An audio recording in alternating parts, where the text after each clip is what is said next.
Hi everybody, welcome back to week 7 of Phil 375. And this is actually the last week in which there is new reading material to study, apart from readings that I will set later in the course that might help us with the writing process. So this is where we're starting to transition from the study and analysis of other philosophical or philosophy-inspired literary texts to the creation process and trying our hand at actually writing some philosophical literature. So this week we have 2 short stories. We have one by Jorge Luis Borges and we have one by Graham Priest. And both of these stories, I've paired them together because they are... In a certain sense, they're quite resonant in terms of their style and also their content. And I wanted to compare them directly with what we've just been looking at. So let me explain what I mean. So I think a lot of people, if you were just to say philosophical literature to them, what they might automatically think of would be something like Nausea, something like an existentialist novel. And that's a very common sort of stereotype of what philosophical literature looks like. And I hope it's been kind of coming through in this course so far that I think philosophical literature can be construed much more broadly to include all kinds of other things. And so today what we're looking at is still literary in the sense that the short story form is clearly a literary form, fiction, but the subject matter is completely different from the very emotional and phenomenological work of Jean-Paul Sartre and even Murdoch, right? So they both write novels that are very infused with specific emotional and experiential content, and that's the point of them. Whereas in Borges and Priest, what you'll see is philosophical short stories that are both in effect about subjects like advanced logic and the nature of time and personal identity over time. And these are also the kinds of subject matters that can very well crop up in philosophical literature, but they don't conform to that stereotype of, deep existentialist, crisis-laden, heavy novel writing. So this actually, I think, has more in common with Lewis Carroll's story of Achilles and the Tortoise, and perhaps also more in common with the kind of philosophy that happens in science fiction, like in Star Trek, for example, where these questions about, possibly impossible scenarios are brought to light that then invite this kind of reflection on our actual world and what's going on in reality. These stories are both, in that sense, about situations that we would normally think of as impossible. And that's important in both cases. That's important to what the stories are doing. That they have that element of impossibility, and in fact that the characters react to the impossibility in certain ways. Let's start by talking about Graham Priest's story, Sylvan's Box. So just to give you a little bit of context, Graham Priest is a contemporary. He was born 1948, he's still alive. He's a professor of philosophy at the City University of New York, and he's very well known for his philosophy of logic, and specifically for a couple of things. So firstly for Dialethism, which is the highly controversial but interesting view that some propositions can be both true and false at the same time. And secondly for paraconsistent logic, which is a kind of logic that enables you to deal with that scenario where some of the sentences in the logic are going to be both true and false at the same time. So that is, I'll say a little bit more about that as we go along, but that's one of the kind of things that Graham Priest is known for. He's also a metaphysician, and he's also interested in Asian philosophical traditions.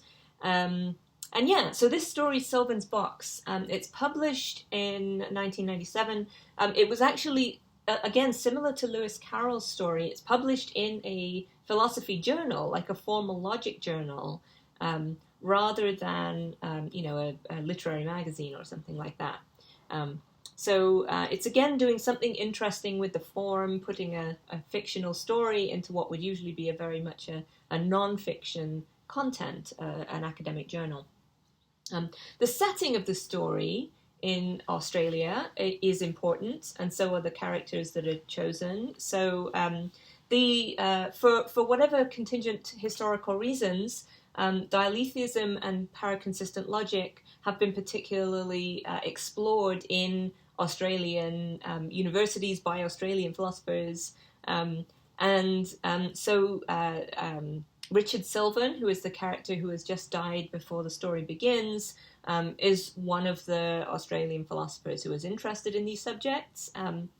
So the references that you see in the story to Meinong are to a philosopher called Alexius Meinong, who was very influential for his work on non-existent objects. So absolutely not coincidental, any of this. The setting is important. There's also a certain amount of realism delivered by the fact that priests writing... he's writing characters who are also real people, although he's making them do things fictionally that they didn't really do, as he explains at the little in the little section at the end.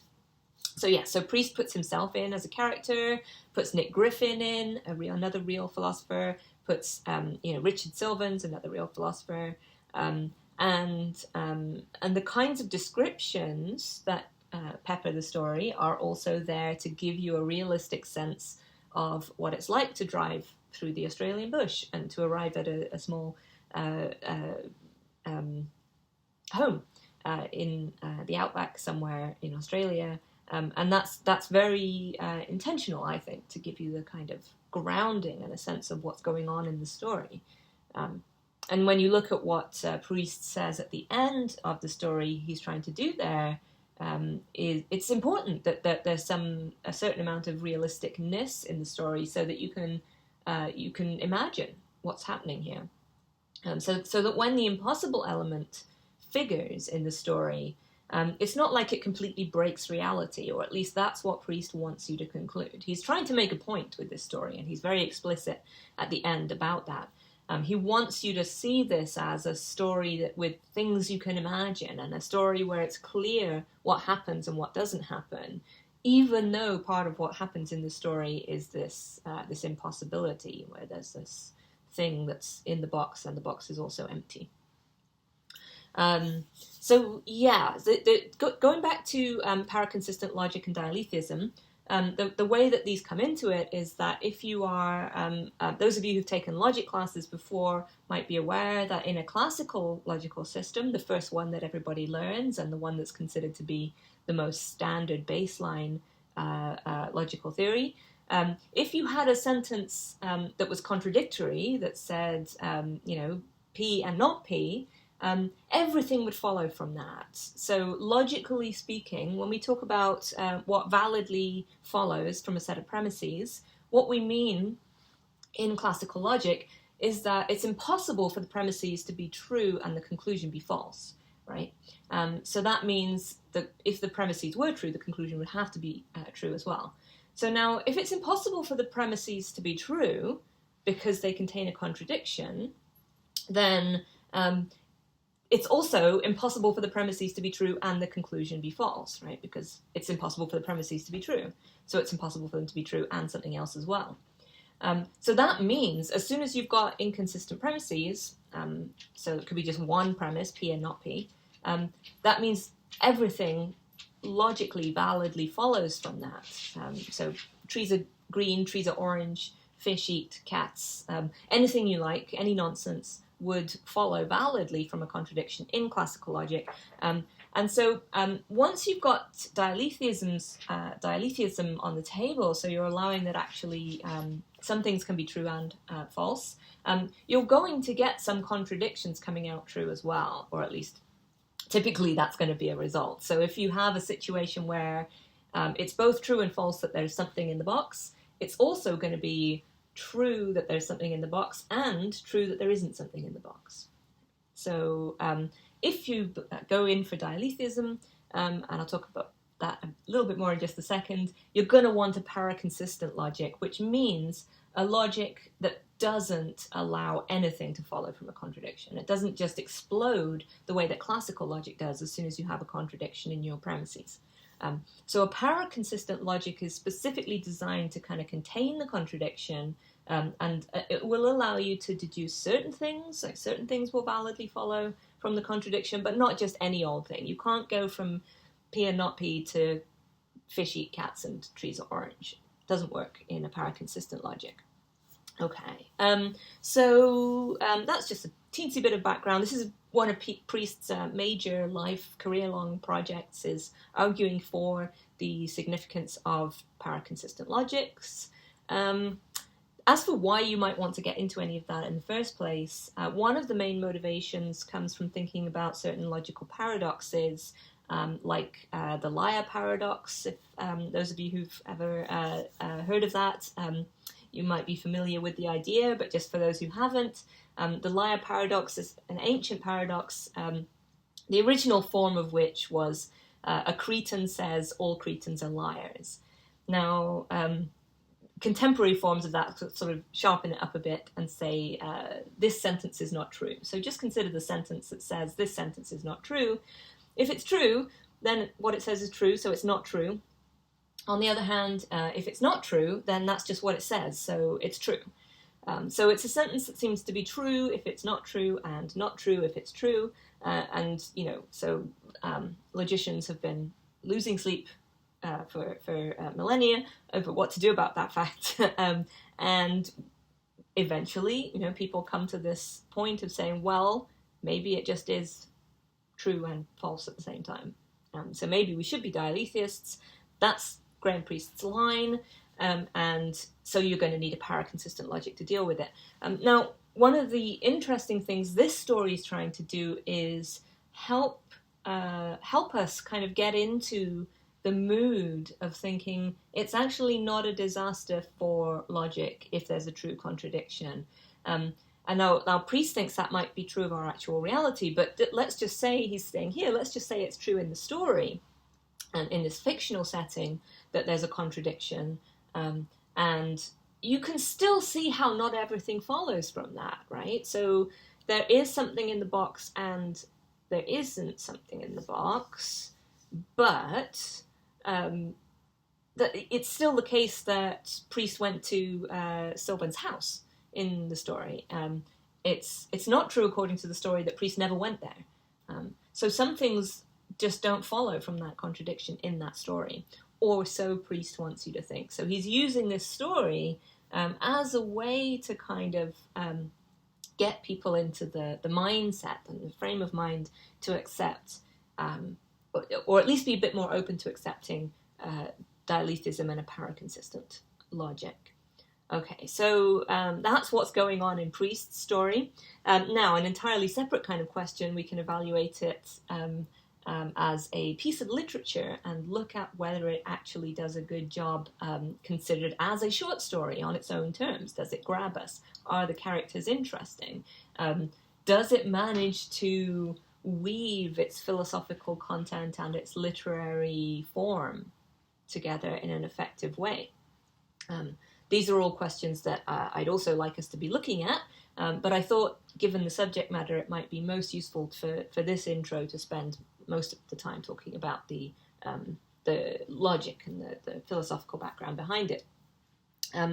Let's now move on to Borges. I know that some of you in this class were also in my Arts 1 class, so you'll have met Borges before, and you probably have seen the book that has all of Borges's collective fictions in it.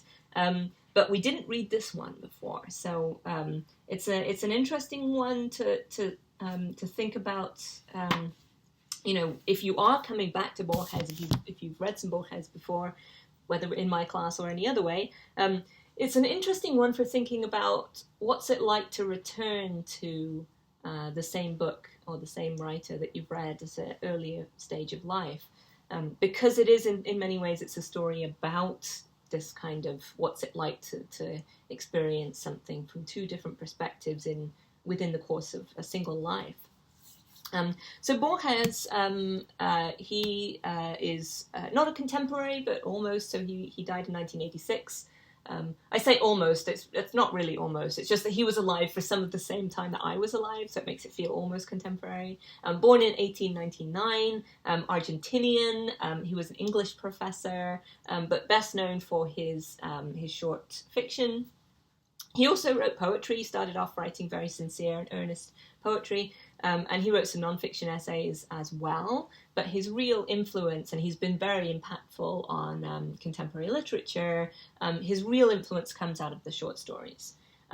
I'm going to link in the from the Canvas page another one of those BBC shows, BBC radio shows, where they chat a bit about Borges and his family and his life and his influence and so on. So those of you who do want to get a little bit more of a rounded out background on the guy himself can get it from there. But this story that we're reading is called The Other. It's published in 1975 in a collection called The Book of Sand. So Borges, he's Argentinian. He could speak English and Spanish, but he wrote his stories in Spanish. So originally this would have been El Otro, not El Otro. My Spanish pronunciation is bad, sorry. Not The Other. But this translation that we're reading is by Andrew Hurley. So bear in mind, we're not quite reading Borges's original words. We are reading a translation. What's going on in the story has a lot of resonances with priests, I think. So he puts himself in as a character, as the central character. There's a lot of realism in terms of the setting, the descriptions of the place and the experiences that this central character is having. There are a lot of themes in this story that are very typical of Borges's writing more generally. So he's fascinated by dreaming. That comes up a lot in a lot of his stories. He's fascinated by the passage of time. He's fascinated by personal identity, so being the same person over time. He's fascinated by infinity, notions of selfhood and what it means to be a self, and what would it be to sort of see yourself reflected as an outside source looking in on yourself. And he's really interested in impossible scenarios, or at least impossible sounding scenarios that prompt questions about reality. So all of those themes you can find in this particular short story. So in many ways, it's kind of a typical Borges story. But what I wanted to think about in this connection, or many things, but one of the things I want to think about is what kind of impossibility is depicted here. So in the priest story, it's pretty clear that it's impossible for there to be something in the box, and also for the box to be empty. But in this one, for someone to sort of meet his own prior self by dreaming about it, if that's impossible, it's not quite the same kind of impossibility. It's not just a straight up P and not P, contradiction, no way. There's something else going on there. It's more metaphysically weird.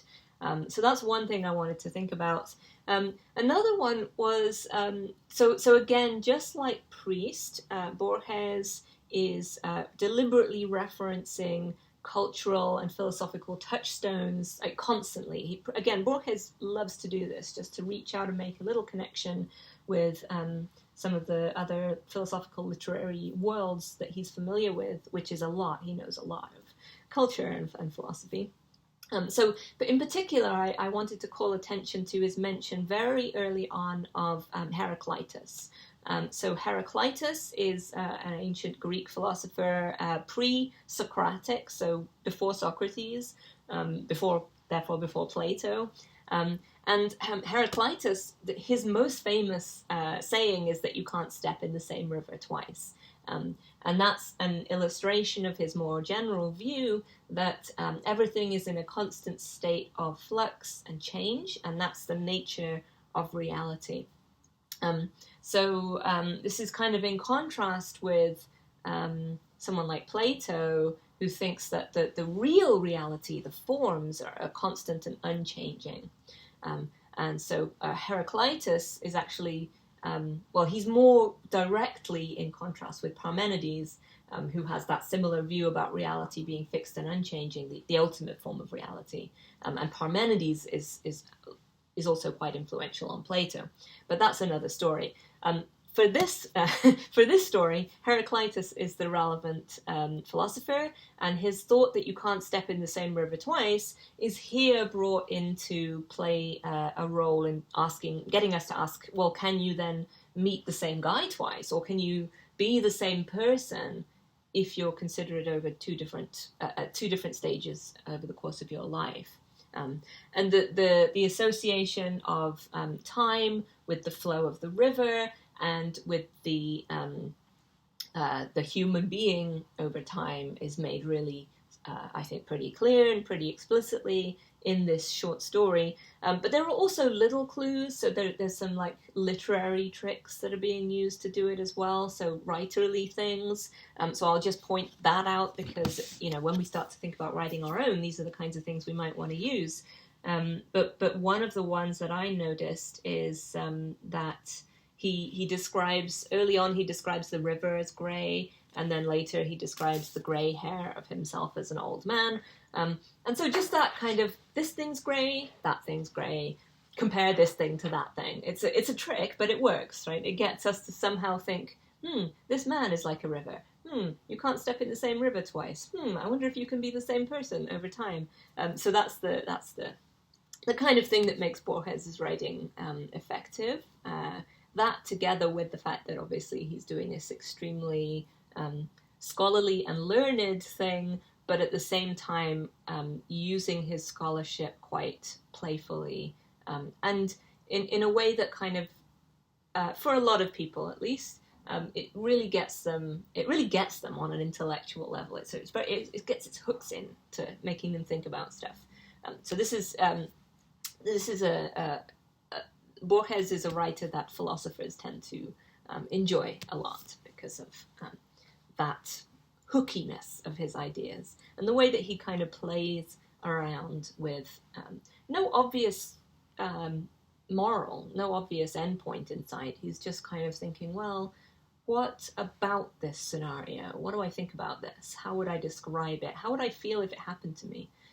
So again, just to draw a connection back with Priest, both of them have this interesting element, which is the how would I feel if this happened to me element. But Borges, it's much less clear that he has an end in mind. So Priest has a definite philosophical goal, something he's trying to do. Borges, I'm not sure. I see what you think, but I don't get like an obvious answer to any questions from the Borges story, and I don't get that he's trying. I don't really get that he has an agenda.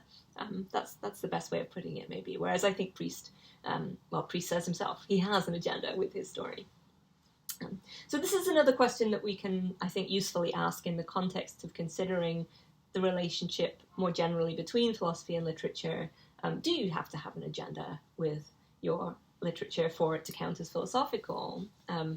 And some people, I think, have found, just looking at the discussions so far, Nausea a more compelling case of a philosophical book than something like maybe Murdoch's Philosopher's Pupil, because, it might be put this way, because Nausea has a clear philosophical agenda, get people to understand existentialism, whereas Murdoch, it's less clear that she has any definite philosophical agenda. Although I think she maybe does, one related to selfishness and unselfing process. It's certainly not obvious that she does. I think if she has an agenda, it's much subtler and it's not so didactic in its approach. Whereas Sartre's agenda is pretty clear, and Priest's agenda is very clear. Interesting questions there about whether that presence or absence of an agenda makes a difference in terms of whether something counts as philosophy or not. And then how obvious the agenda has to be. So if Murdoch has an agenda, but we don't really necessarily get it kind of shoved in our faces as we're reading, does that make it less philosophical? These are questions I think it's useful for us to think about. I say useful, I mean it's interesting, and that's a kind of usefulness. All right, now I'm in danger of rambling here, so let me wrap this up with a few thoughts about the two short stories together. So again, those similarities, they have in both cases you have one person serving as author and central character and narrator. So it's useful to notice the difference between author and narrator, even though they're the same person, because the narrator is in the fiction and does things that the author has not done, right? So Graham Priest, the real man, has not found an impossible object, but Graham Priest, the narrator, has found an impossible object. So now with that distinction in mind, we can think about whether the narrators are reliable. And that's not the same question as whether Priest or Borges is reliable personally, but are they, when they position themselves in their fictions as narrators, are they reliable? And what clues might we be getting that they are or that they aren't? So in Borges, for example, Borges also loves to talk about memory and the role of memory in preservation of selfhood. The possibility of remembering too much is always on his mind. But in this story, we see him talking about whether the older Borges, who is the narrator, has a good enough memory or not. And we're given some at least grounds for doubt about that. So we know also that Borges, the old narrator, doesn't remember the previous encounter. So doesn't remember encountering this situation as the younger Borges. But then he says, well, maybe I made myself forget it because it was too disturbing or what have you. So he's got reasons for thinking that could be explicable, but still, it just sows enough seeds of doubt about the reliability of the narrator that you could start to ask questions. So think about the narrator versus author distinction, especially anyone who's thinking about using these kinds of styles in their own writing. Thinking about yourself as a real human being is different from thinking about yourself as a potential narrator or a potential character in your story. And you might give yourself less reliability as a narrator than you have as a human being. You might give yourself properties, qualities that you don't really have. This is the joy of fiction, right? The last thing we can do, I think, as well, is to compare these two short stories in terms of how effective they are as philosophy, how effective they are as literature, and we can look at the differences between them that I've been sort of mentioning in this intro to weigh up how philosophical or how literary we think they are. I think that's about it for now. I will open up discussions on these two stories today, and I'm very interested in what everyone will have to say about them. As I said, if you are, I mentioned this in the audio last week, if you were struggling with the reading of the last couple of books, don't panic. I'm aware it's a lot. The two novels. It's kind of the peak of our workload, but now we're over the bump. We've just got the two short stories this week, and then after that we'll move into the writing phase, which is just a different gear. So hopefully things will feel a bit more calm and manageable at that point. And essay writing, I hope everyone's getting on okay with the essays. Just to remind you, March 5th is the deadline. I have had a few extension requests, and as I mentioned in the syllabus, if you do need an extension, I totally understand. It's not a problem. Just let me know so that we know when everything will be arriving. I will see you back on Friday for the wrap-up.